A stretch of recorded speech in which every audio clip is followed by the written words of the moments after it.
I mean, I'll move over if you're afraid I'm gonna escape. I mean, am I being detained?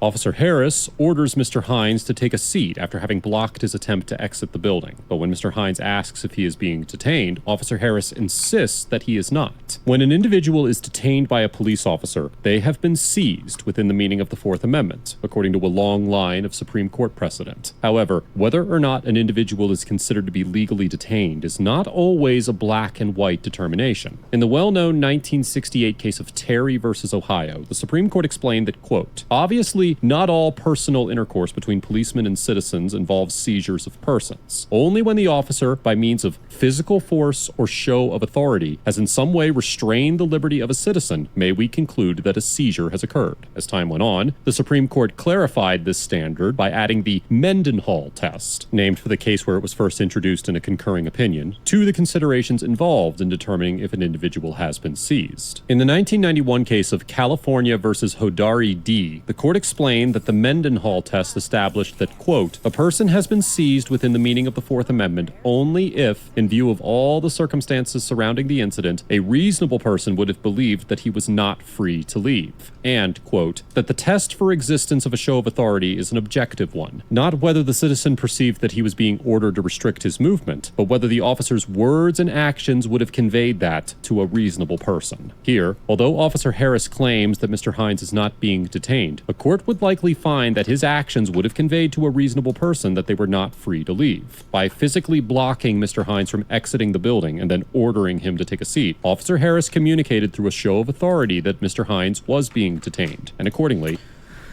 Is that true? Hold on. Went on, the Supreme Court clarified this opinion to the consideration California version has rounding the that the court of the full district person moved over belonged in the current sentence of course hair not cream soft tank to I want to talk to you. Blocking me from exiting. You know about across the street?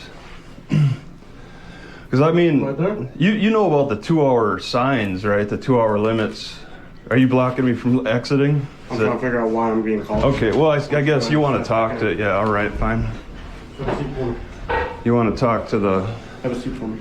What's the problem? What's the crime? I'm just trying to figure out what's going on. Well, I've been sitting in my car for all morning. I just want to... Okay.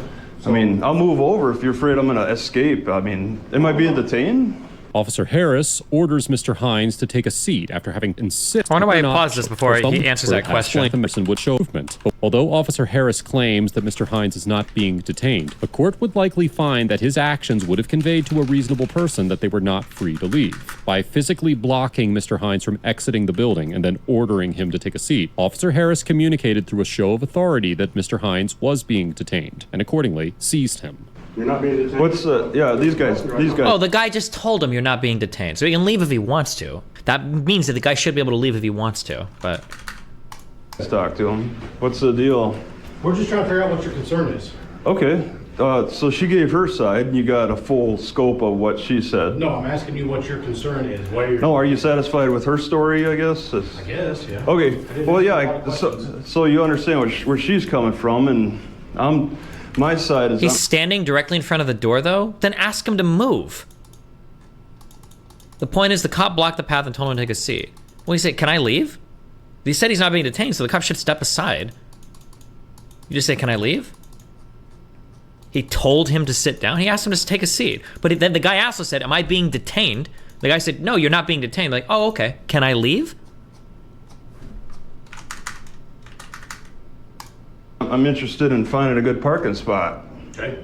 There's 2 lots right here if you're looking for on-square. Yeah. And the reason why the guy... Hold on. F me, dude. It's so bad faith. But the most frustrating thing is you retards calling me bad faith. The guy in the video is looking for a fight. The guy filming is looking to fight with cops. That's what he wants to do. That's probably what the guy's whole channel is trying to fight with cops. So the guy in the video is trying to fight with cops. He asked if he could leave. He knows he has the right to leave because these autistic retards read up and down the law and their rights and everything every single day. He asked if he was being detained. The cop said that he's not being detained. If the guy wanted to leave, he literally just has to say, can you step aside so I can leave? The cop's not even blocking the door anymore. The guy knows this. He's not leaving because he wants to stay and fight. For you to say like, oh, you're being bad faith because no, he's not. Like, the guy literally asked if he could leave and the guy said he could leave. Like, that's it. The guy, he's just trying to be a nuisance. He's trying to be autistic because he's trying to get a rise of the cops, which is fine, by the way. You have the right to do that, and the cops shouldn't respond in a negative way. But to be like, oh no, Destiny, a reasonable person. This guy's not a reasonable person. He's here autistically looking to fight with police officers, and the guy knows his rights and he knows he has the ability to leave, and he's choosing not to. If we could walk out there, I mean, I'll show you where I'm parked. Where were you parked? Yeah, I'll show you. Just show me right here. Am I being detained for a crime? We're trying to figure out what's Well, going then it'd probably be easier to like point from the closer area to this parking where I'm at and where I can park outside. You guys prefer to talk inside? Yeah, it's cold outside. Oh, it's because, okay, well, that's reasonable. We're not sure what your concern is. This is a 2-hour parking. I'll get a ticket for 2-hour parking. You know what? Get a ticket for 2-hour parking. Okay, so I guess I didn't ask the question directly. Will I get a ticket for parking longer than 2 hours? The answer is no. Okay, well then that settles it. All right. Do you have your driver's license on your What's driver's license? What is it? So I can identify you. Make sure you don't have any warrants. Well, I mean, first we have to establish a crime. No, I don't. Yeah, making contact with you is good enough. Yeah, that's fine. You can request the ID for making contact, but you don't have to compel somebody to give up an ID unless you believe a crime has been committed. And you can make contact. Hey, I've been called here to make contact with you. Okay. Officer Harris. Well, who's the caller? Failing. They are. Well, no, they were the buzzer. They buzzed, right? If you are failing to identify yourself to me and not give me your ID, I will take you to jail. If you want a crime. Officer Harris claims that I have a feeling Audit is going to say the guy. I feel like Audit is going to give the main guy in the video, the guy recording, he's going to give him like an A+ because he loves people that cops. Maybe not. I don't know. This cop here doesn't have a right to demand an ID. He can ask for one, but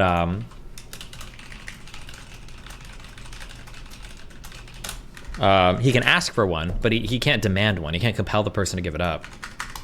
being called to make contact with an individual grants him the authority to identify the person he was called to contact. As we have discussed many times on ATA, individuals can only be legally required to identify themselves to officers if there is a reasonable suspicion of criminal activity. Yeah. And the state has enacted a stop and identify statute that requires individuals to identify themselves in these situations. Therefore, citizens cannot be required to identify themselves simply because an officer makes contact with them, even in states that have passed stop and identify laws. And only some stop and identify laws authorize officers to arrest individuals for refusing to identify themselves. As the Supreme Court explained in the 2004 case of Hybel versus 6th Judicial District Court of Nevada, Humboldt County, quote, "In some states, a suspect's refusal to identify himself is a misdemeanor offense or civil violation. In others, it is a factor to be considered in whether the suspect has violated loitering laws. In other states, a suspect may decline to identify himself without penalty." While Missouri has passed a stop and identify law, which is codified in section 84-710 of the Missouri Revised Statutes, it simply states that police officers, quote, "have the power to stop any person abroad whenever there is reasonable ground to suspect that he is committing, has committed, or is about to commit a crime, and demand of him his name, address, business abroad, and whither he is going." It does not place a legal obligation on individuals to comply with an officer's demand for identification. So even if Officer Harris had a reasonable suspicion that Mr. Hines was involved in criminal activity, are cops knowingly exercising this kind of thing, or is it a lack of education? I feel like one of the first things you learn as a cop is all the autistic rules around,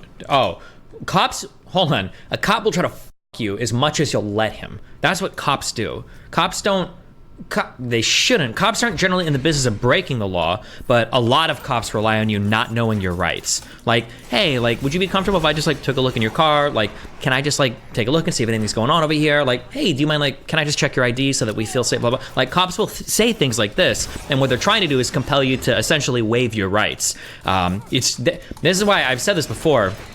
I had a talk with a friend a while ago about this, that it's really ridiculous to me that in the United States of America, we don't take like a civil or criminal procedures class in school to like learn like what does a basic trial look like what rights do you have during a stop. Like in the United States of America, very few people have any idea what their actual rights are when confronted by law enforcement. And law enforcement absolutely tries to take advantage of this fact when they stop you, because they'll make tons of requests that they technically don't have the authority to demand of you, but they rely on you being polite and you doing what you can to kind of like to give in to the requests that they make.